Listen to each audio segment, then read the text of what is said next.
Hello বন্ধুরা, তোমরা সবাই কেমন আছো? আশা করি তোমরাও ভালো আছো, আমিও ভালো আছি। আজকে তোমাদের সাথে দুটো মাছের রেসিপি শেয়ার করব। সেটা হচ্ছে পার্শে মাছের সর্ষে আর হচ্ছে লাইলেন্টিকা মাছের আলু বেগুন দিয়ে ঝোল। এই পার্শে মাছগুলো নুন হলুদ মাখিয়ে রেখেছি, আর এই হচ্ছে লাইলেন্টিকা মাছ, এটাকেও নুন হলুদ মাখিয়ে রেখেছি। এখন মাছগুলো আগে একটু ভেজে নেব। একদিকে ভাত বসিয়ে দেই,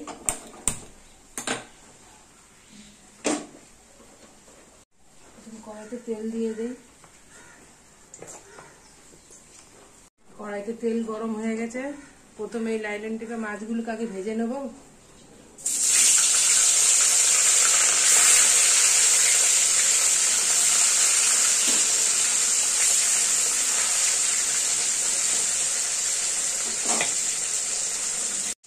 মাছ এক সাইড ভাজা হয়ে গেছে, এবার মাছটাকে উল্টিয়ে দেবো।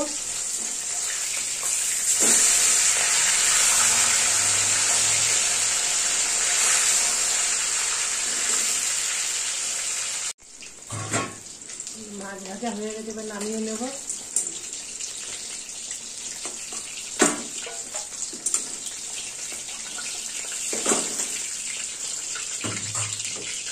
লাইলেন্টিকা মাছের মাথাটা দেখে তো কত বড় হচ্ছে।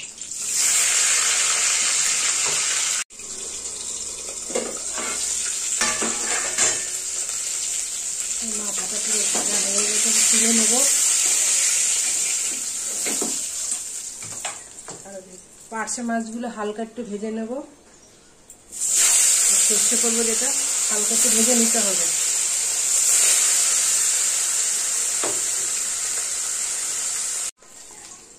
পার্শে মাছগুলো সব ভাজা হয়ে গেছে। এই মাছের তেলের মধ্যে আর একটু তেল দিয়ে দেবো।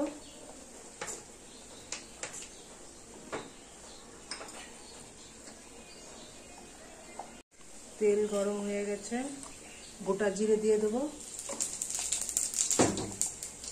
লাইলেন্টিকা মাছের মধ্যে আলু বেগুন দিয়ে ঝোল করব।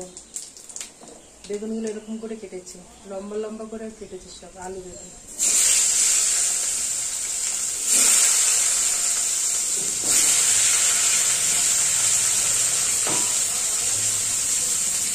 স্বাদ মতন লবণ দেবো, দিয়ে আলু বেগুনটাকে ভালো করে ভাজা ভাজা করব। আলু ভাজার সময় একটু হালকা একটু হলুদ দিয়ে দেবো। আবার আলু বেগুনটাকে ভালো করে ভাজা ভাজা করব। আলু বেগুনটা পুরো ভাজা ভাজা হয়ে গেছে। এবার লঙ্কা বাটা দিয়ে দেবো। এর মধ্যে আছে কাঁচা লঙ্কা, শুকনো লঙ্কা বাটা।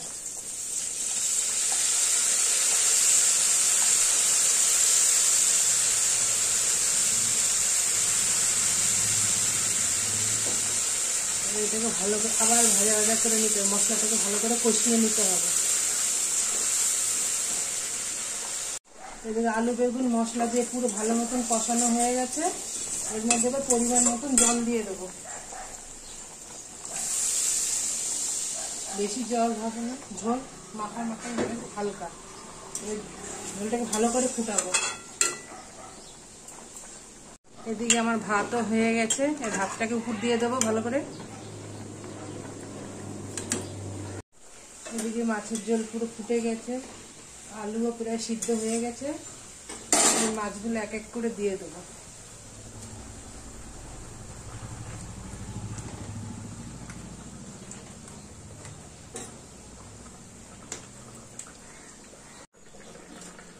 মাছের ঝোল হয়ে গেছে।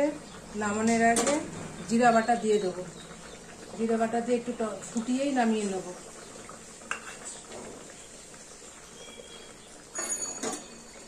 জিরা, কাঁচা জিরা সঙ্গে সঙ্গে ভেজে ভেজে বেটে দিলে বেশি টেস্ট হয়। আমি জিরেই মাছ ভেজেই বেটে দিয়েছি, তাহলে মাছের ঝোল বেশি টেস্ট হয়।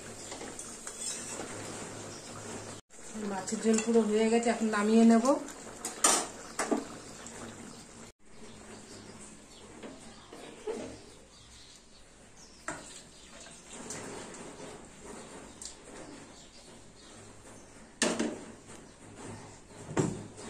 মাছের ঝোল পুরো আমার কমপ্লিট হয়ে গেছে।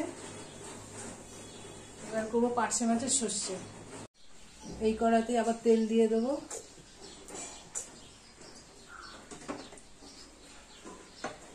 তেল গরম হয়ে এর মধ্যে দেবো কালো জিরে ফোড়ন,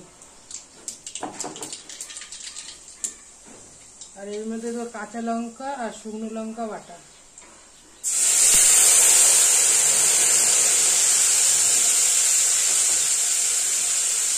হালকা একটু লবণ দেবো,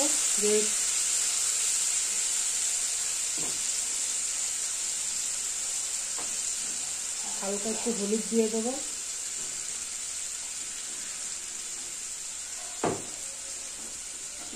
মশলাটাকে ভালো করে কষাবো। মশলাগুলো কষানো হয়ে গেছে আমার, হালকা পরিমাণ মতন জল দিয়ে দেবো। জল দিয়ে ঝোলটা টকটক করে ফুটবে, তারপরে মাছ দেবো। ঝোল পুরো ফুটে গেছে, এবার পার্শে মাছগুলো এক এক করে দিয়ে দেবো।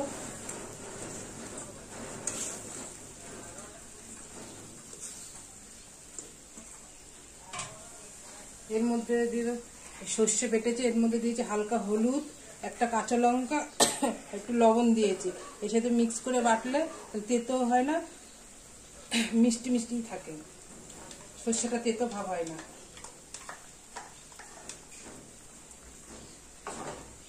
সর্ষেটা দিয়ে ভালো করে নেড়ে চেড়ে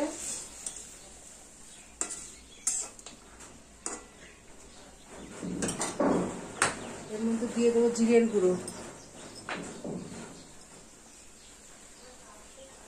জিরের গুঁড়োটা একটু বেশি দিতে হয়। আর কাঁচা সর্ষের তেল দিয়ে দেবো।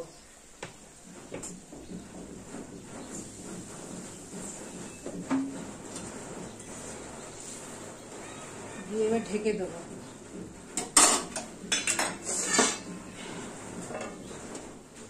এর মধ্যে 2-3টে কাঁচা লঙ্কা দিয়ে দেবো, আবার হালকা একটু সর্ষের তেল দেবো, দিয়ে গ্যাসটাকে একটু কমিয়ে দেবো, কমিয়ে দিয়ে আবার ঢেকে দেবো।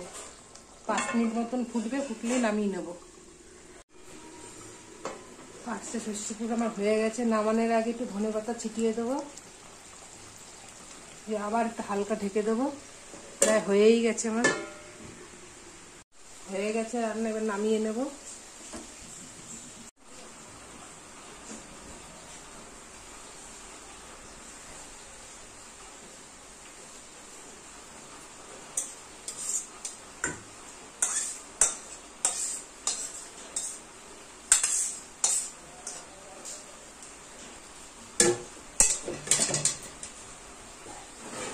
পার্শে মাছের সর্ষে কমপ্লিট,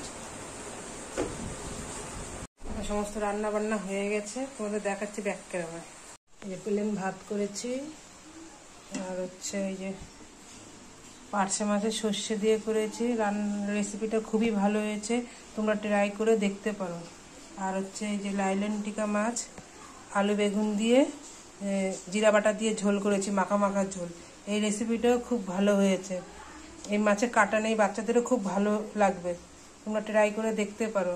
রেসিপি দুটো যদি ভালো লেগে থাকে তোমাদের কাছে, লাইক, শেয়ার, কমেন্ট, সাবস্ক্রাইব। সবাই ভালো থাকবেন, সুস্থ থাকবেন। আবার নতুন কিছু নিয়ে আসবো। টাটা।